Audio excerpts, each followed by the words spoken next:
मैहर में बिरसा मुंडा जयंती समारोह कार्यक्रम को लेकर पूर्व जिला पंचायत सदस्य एडवोकेट कमल सिंह मरकाम ने आयोजन समिति की ओर से रखी अपनी बात। जी हां, हम आपको बता दें कि मैहर नगर के घंटाघर चौराहा में बताया गया है कि भगवान बिरसा मुंडा जी का जयंती समारोह कार्यक्रम मनाया जाना है, जिसकी तैयारियां विगत कई दिनों से की जा रही थी, लेकिन बताया गया है कि भारतीय जनता पार्टी के द्वारा इस आयोजन को हाईजैक करने का प्रयास किया गया है, जिसे लेकर आयोजन समिति की ओर से जिला पंचायत सदस्य एडवोकेट कमल सिंह मरकाम के द्वारा शुक्रवार को रात्रि तकरीबन 9 बजे के आसपास अपनी ओर से रखी गई बात। आइए जानते हैं उन्होंने क्या कैसी बात अपनी ओर से कही है। संघर्ष है, शासन प्रशासन क्यों नहीं पढ़ाते? हम कहते हैं बाबा साहब भीमराव अम्बेडकर का जीवन परिचय पढ़ाइए ना, उनका संघर्ष पढ़ाइए ना, बिरसा मुंडा जी का पाठ्यक्रम में लाइए ना, क्यों नहीं लाते हैं?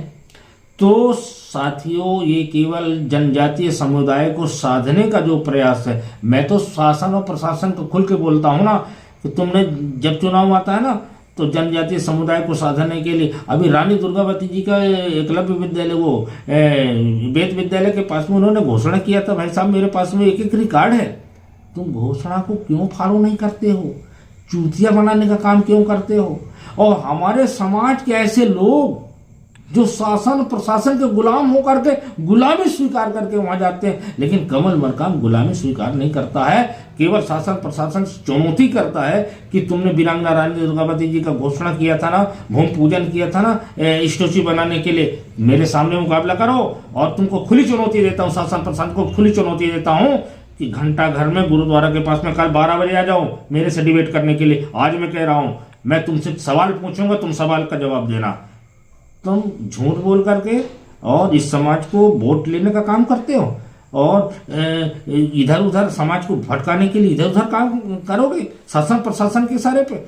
तुम्हारे में औकात हो, दम हो, चुनौती देता हूं, कल घंटा घर में मैं तुमसे डिबेट करने को तैयार हूं, तुम आ जाना वहां। तुम्हारे जितने शासन प्रशासन के लोग हों, सवाल करने के लिए कमल मरकाम के पास आ जाना वहां घंटा घर में, केवल 12:30 बजे आ जाना। अब चुनौती देता हूं। माननीय फूल सिंह टेकाम जी जो है समाज को धोखा दे रहे हैं, आपका कहना मैं ये कह सकता हूँ, मैं ये नहीं कह सकता हूँ। वो कोई संवैधानिक पद में नहीं है टेकाम जी। टेकाम जी एक अच्छे आदमी है, एक बड़े ऑफिसर रहे हैं, वो धोखा नहीं दे रहे हैं। हो सकता है, मैं कुछ नहीं कह सकता हूँ, बस इतना कह सकता हूँ। बस हो सकता है उनको दबाव आया हो कहीं से, हो सकता है, मैं ये तो कह सकता हूँ हो सकता है, पर मेरे ऊपर में तो कोई दबाव नहीं है।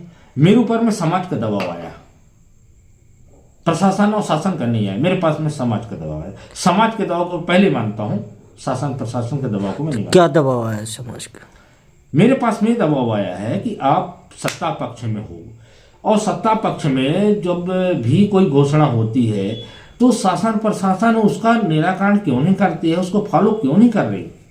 तो मेरे पास में ये दबाव आया है कि जब शासन प्रशासन समाज के बीच में जो घोषणा करती है, जो काम करने का वादा करती है, जब वो वादा को फॉलो नहीं करते, पूरा नहीं करते, तो फिर समाज में आप क्यों नहीं रहते हो?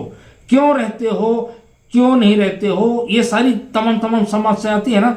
तो इसलिए कहते हैं कि आप समाज के साथ में रहो, शासन प्रशासन के साथ मत रहो, इसलिए मेरे ऊपर दबाव आता है।